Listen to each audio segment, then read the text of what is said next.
Hello दोस्तों, नमस्ते, प्रणाम, जय माता जी। आप लोग कैसे हैं? आशा करते बहुत अच्छे होंगे। तो एक देवी गीत लेकर के आए हैं आप लोग के बीच। कैसा लगेगा प्यारा सा कमेंट करके बताइएगा आप लोग। बहुत प्यारा देवी गीत है, नवरात्र आने वाला है तो देवी गीत लेकर के आए हैं। सुनिए आप लोग और कैसा लगेगा प्यारा सा कमेंट करके बताइएगा आप लोग। सब कर तू बिगड़ी बनवलू, हमार सुधी काहे बिसरलू। सब कर तू बिगड़ी बनवलू, हमार सुधी काहे बिसरलू। हे मैया जे तोहसे नहिया लगवले, हे मैया जे तोहसे नहिया लगवले। उजरी मड़ैया बसवलू, हमार सुधी काहे बिसरलू।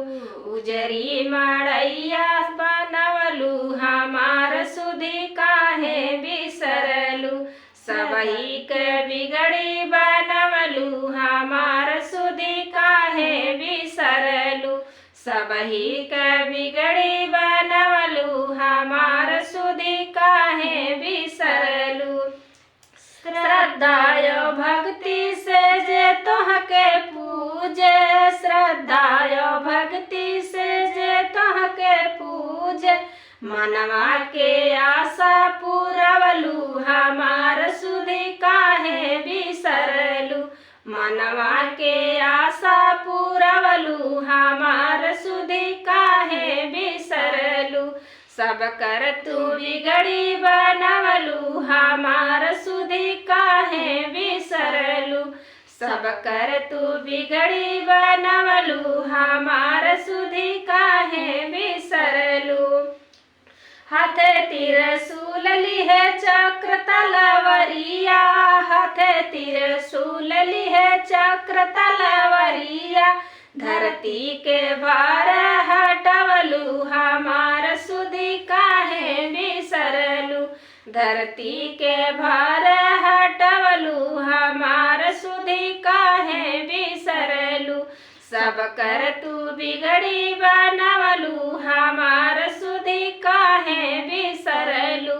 सब कर तू बिगड़ी बनवलू, हमार सुधी काहे बिसरलू।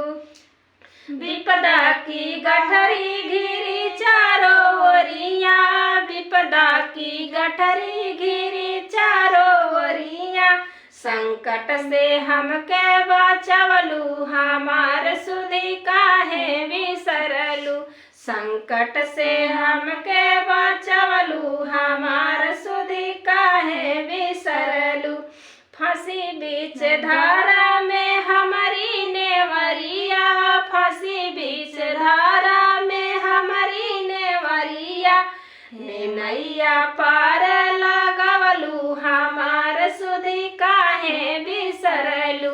हे मैया पार लगवलू, हमार सुधी काहे बिसरलू। सब कर तू बिगड़ी बनवलू, हमार सुधी काहे बिसरलू। सब कर तू बिगड़ी बनवलू, हमार सुधी काहे बिसरलू।